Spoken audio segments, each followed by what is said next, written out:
Recipe books में से क्या ढूंढ रही हैं आप? वो ना बेटा, अमर को खसखस वाले आलू बहुत पसंद हैं। उसी की रेसिपी ढूंढ रही हूँ।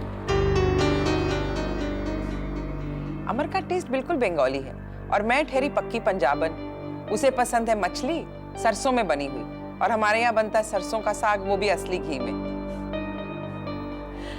दिल्ली में ना हमारे पड़ोस में बंगाली रहते थे। अमर का उनके घर बहुत आना जाना था, उसे उनका खाना बहुत पसंद था। उन्हीं से ली मैंने ये सब रेसिपीज। अच्छा, वैसे माँ आजकल आपको अमर की बहुत याद आती है ना? वो जरूरी तो नहीं कि हर याद दुख पहुंचाए। अपना गम कम करने के लिए मैं अपने बेटे की यादों को अपने अंदर दफन क्यों कर दूं? कम से कम हम उसे अपनी यादों में तो जिंदा रख सकते हैं ना बेटा। जब तक हो सकेगा उसे जिंदा रखेंगे। मेरा बेटा है वो। है नहीं माँ, था। मेरे लिए तो हमेशा रहेगा मेरा बेटा। माँ, जब आप ऐसे बात करने लगती है ना तो मुझे डर सा लगने लगता है। क्यों? किस बात का डर? कि कहीं मैं अपना दिमागी संतुलन तो नहीं खो बैठी हूँ? यही ना? सिर्फ इसलिए कि आजकल मैं अमर की बातें करती हूँ? इसकी कोई वजह नहीं है बेटा। सब्र रखना सीखो मानसी, सब्र। देखना एक दिन बहुत जल्दी सब कुछ ठीक हो जाएगा, बिल्कुल पहले की तरह। वो ऊपर बैठा है ना, उसके घर देर है बेटा, अंधेर नहीं। माँ आप ठीक तो है ना? चल हट, मैं ठीक हूँ, बिल्कुल ठीक हूँ। मैं एक बात पूछूं आपसे? हाँ हाँ बेटा बोल। ये हर रोज दोपहर को आप कहाँ चली जाती हैं टिफिन बॉक्स में खाना लेकर?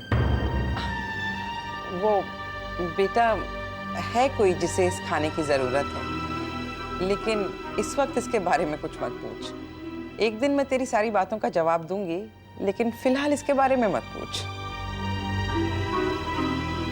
बस एक बात याद रखना बेटा, पौ फटने से एकदम पहले अंधेरा सबसे ज्यादा भयानक होता है।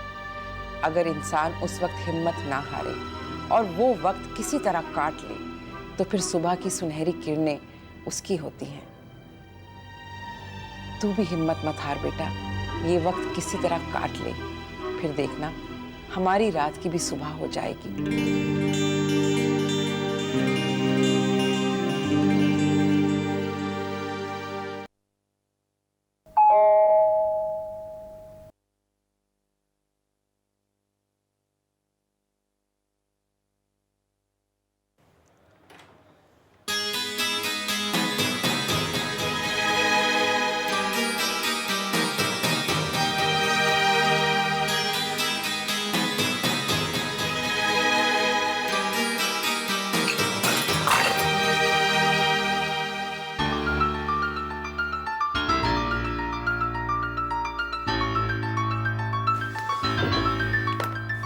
मानसी जी। क्यों आए आप यहाँ? जी, मुझे आपसे एक जरूरी बात करनी है। मानसी, क्या हुआ मानसी?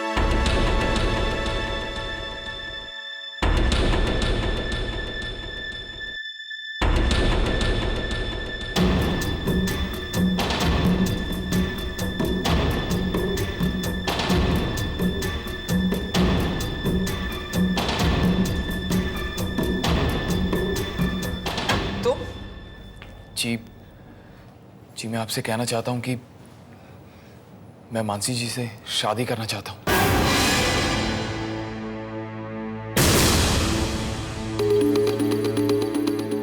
क्या? ये नहीं हो सकता। तुम चले जाओ यहाँ से। क्यों नहीं हो सकता? अगर आपका बेटा इस दुनिया में नहीं रहा तो इसका मतलब ये नहीं कि इन्हें जीने का कोई हक नहीं है। बस सिद्धार्थ, बहुत हो गया। नहीं मानसी जी, प्लीज मुझे कहने दीजिए, प्लीज। अब मैं बिल्कुल बदल चुका हूं। आप जो चाहेंगे वो वैसा करने को तैयार हूं। प्लीज आप समझने की कोशिश कीजिए, इन्हें भी जीने का पूरा हक है। और मैं आपको एश्योर करता हूं कि मैं इन्हें बहुत खुश रखूंगा।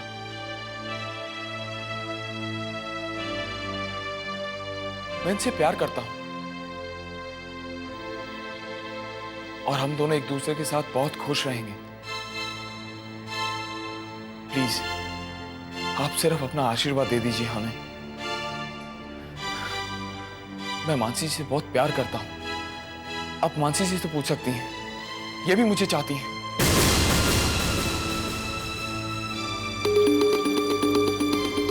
प्लीज आप इतना सेल्फिश बनने की कोशिश मत कीजिए। मत आइए हमारे प्यार के बीच। जी लेने दीजिए हमें अपनी जिंदगी।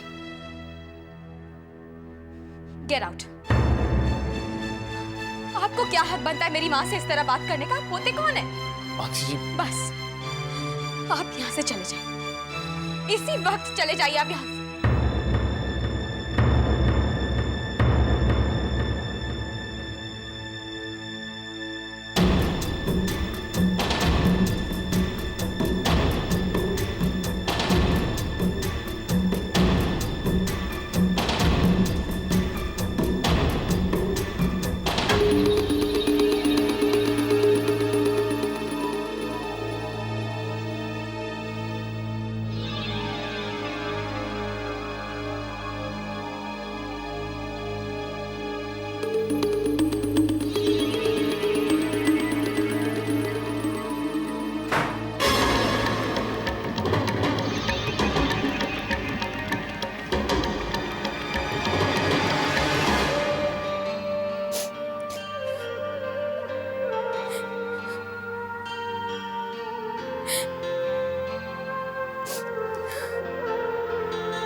लड़की तो जवान लड़कों को खुद फंसाती है और फिर रोने का नाटक करती है। हाँ? मुझे तो पहले दिन से ही पता था कि इस लड़की के आसार ठीक नहीं है। घर में कदम रखते ही ब्लैंक कॉल शुरू हो गए, फिर आधी रात को दरवाजे की घंटी बजने लग गई। मैंने तुम्हें तभी आगाह किया था रोहिणी, लेकिन मेरी तो कोई सुनता ही नहीं ना इस घर में। ये तो सिर्फ शुरुआत हुई है, आगे चल के देखो क्या होता है। इसकी उम्र तो अभी बहुत छोटी है, और फिर सबका चरित्र तुम्हारे जैसे तो नहीं होता ना रोहिणी कि अपने आप को संभाल ले। मेरा काम है तुम्हें सचेत करना, बाकी मुझे क्या, सास तो तुम हो इसकी। हाँ? इससे पहले भी ये लड़का यहाँ आ चुका है, दुनिया तो मैंने भी देखी है। इन दोनों के बीच जरूर कुछ ना कुछ चल रहा होगा। मैं तो कह रही हूँ रोहिणी, इससे पहले कि ये लड़की जाके और मुंह अपना काला करवाए, इसके हाथ पीले कर दे। आज सिद्धार्थ बख्शी यहाँ आया था, इससे पहले वो पुलिस वाला आया करता था, और उससे पहले पता नहीं और क्या क्या हुआ होगा। हाँ, तुम्हारे अमर ने खानदान की इज्जत तो निकाल ही दी, अभी बाकी बची कुची ये कर रही है। मैं फिर तुमसे कह रही हूँ रोहिणी, इसकी शादी करवा दे, और ज्यादा दूर देखने की जरूरत नहीं है। मेरा भोला है ना। ऐसे घूर घूर के क्या देख रही है? एहसान कर रही हूं मैं तुम लोगों पर। घर की इज्जत घर में ही रहेगी, और फिर मानसी को घर छोड़कर जाने की जरूरत नहीं पड़ेगी, और ना ही आरो को। सोच ले, अगर बात बढ़ गई तो ये रिश्ता भी हाथ से निकल जाएगा। सोच ले। तुम फिक्र मत करो, हम तुम्हें किसी तरह की तकलीफ नहीं देंगे, बशर्ते तुम हमें हमारे हाल पर छोड़ दो।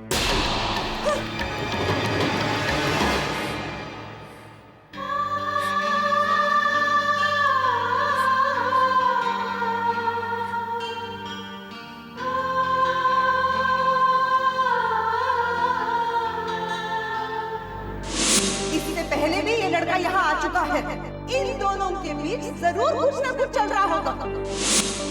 इसकी उम्र तो अभी बहुत छोटी है। मैं तो कह रही हूँ रोहिणी, इससे पहले कि ये लड़की जाके और मुंह अपना काला करवाए, इसके हाथ पीले कर दे। कैसे कर दूं मानसी के हाथ पीले? अमर जिंदा है, लेकिन ये कैसे कहूं मैं सबसे। बेचारी मानसी को तो खुद नहीं मालूम क्या करूं। अगर अमर गायब ना होता तो आज ये दिन देखना ना पड़ता। कैसे कर दिया अमर ने ये सब? क्या उसे एक बार भी इसका ख्याल नहीं आया कि उसकी जवान पत्नी विधवा बनकर अपनी बाकी की जिंदगी कैसे बिताएगी, कि उसके जाने के बाद क्या बीतेगी हम पर, कैसे गुजारा चलेगा हमारा? कोई इतना कठोर, इतना कोल्ड कैसे हो सकता है? अमर ने ऐसा कैसे कर दिया? कैसे मुंह फेर लिया उसने हमसे?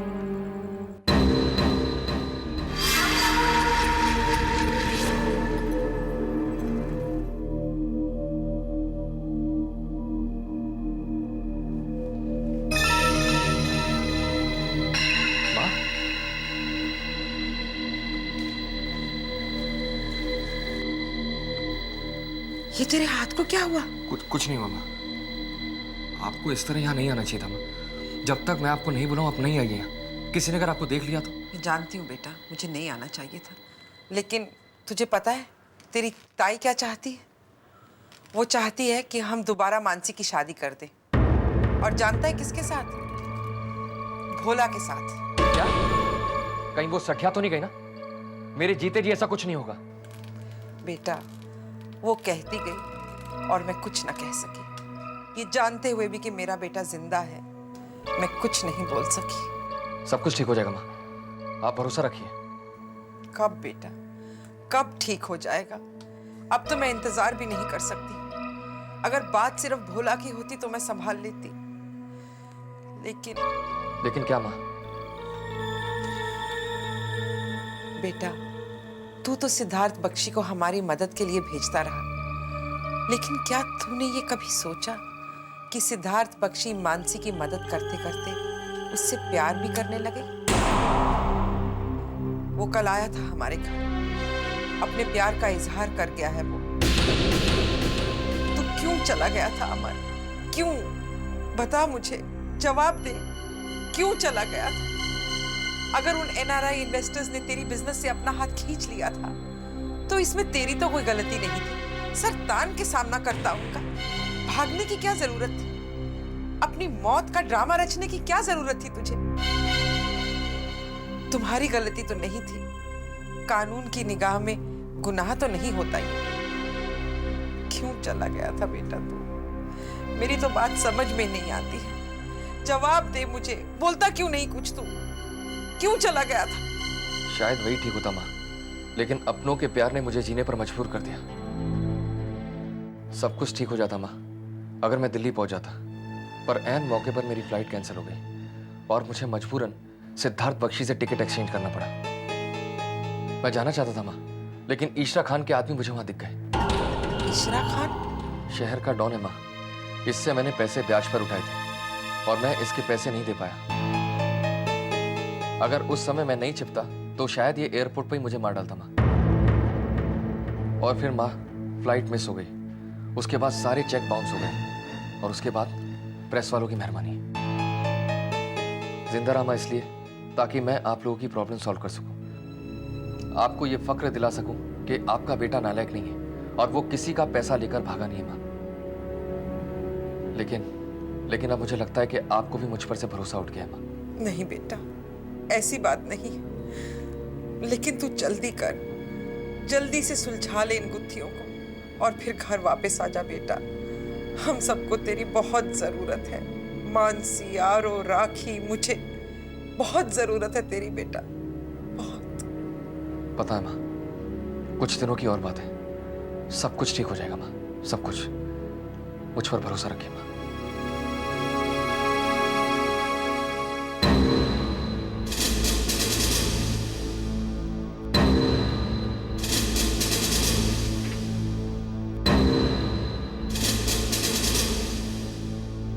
सर। हाँ बोलो मदन। सर, काफ़ी न्यू डेवलपमेंट्स हुए हैं मिसेस रोहिणी जेटली के फ्रंट पर। वेल, हम ऑल ईयर्स। सर, सबसे पहली बात तो यह है कि उनकी एक्टिविटी काफ़ी संदिग्ध है सर। वो हर रोज़ अपने घर से निकलती है और अंधेरी ईस्ट में एक होटल में जाती है सर। और सर, सबसे ताजुब की बात यह है कि वो सीधे होटल नहीं जाती सर। वो पहले जाती है रिक्शा पकड़ के बाज़ार, फिर बाज़ार से बस पकड़ के सीधे उल्टी दिशा में जाती है मुंबई सेंट्रल सर। और मुंबई सेंट्रल से वो ट्रेन पकड़ के बोरीवली जाती है सर। और बोरीवली से बस पकड़ के सीधा अंधेरी वेस्ट जाती है सर। और वहाँ से ब्रिज क्रॉस करके सीधा अंधेरी ईस्ट आके टैक्सी पकड़ के होटल जाती है सर। और सर उनके हाथ में टिफ़िन कैरियर होता है सर। मुझे लगता है शायद किसी को खाना देने जाती होंगी सर। और सर ये फासला वो 15 मिनट में तय कर सकती है अपने घर से, जिसे वो पूरे 4 घंटे लेती है सर। यही ताजुब की बात है सर। और सर अभी अभी फील्ड ऑपरेटर का फ़ोन आया था सर। उसने मिसेस रोहिणी जेटली को होटल में घुसते हुए देखा है सर। ठीक है मदन, तुम फौरन सर्च पार्टी तैयार करो। Okay sir. Come on, let's go.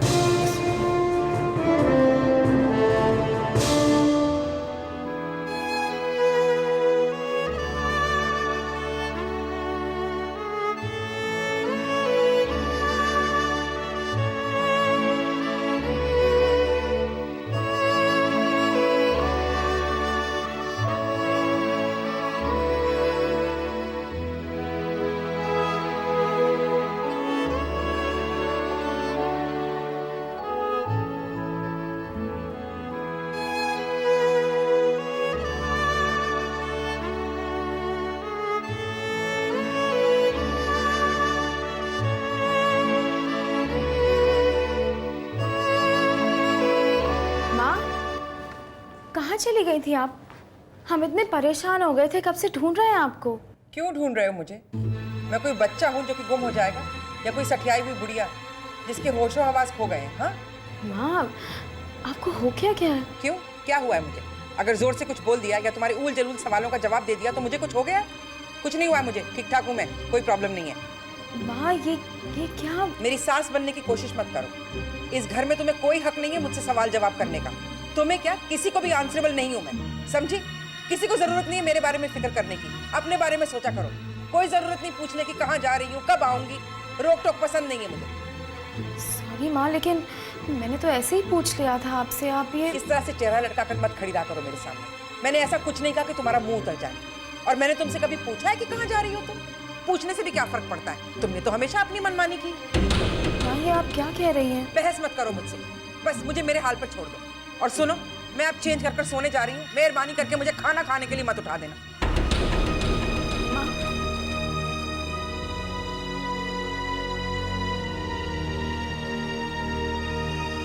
ये हो क्या गया माँ को?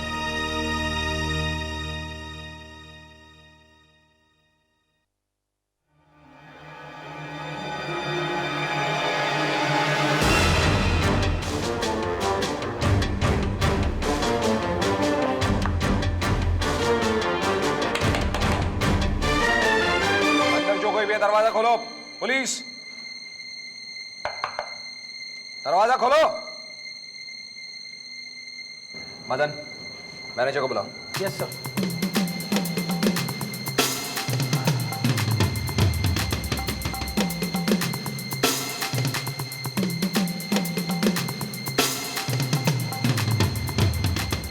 Sir, manager.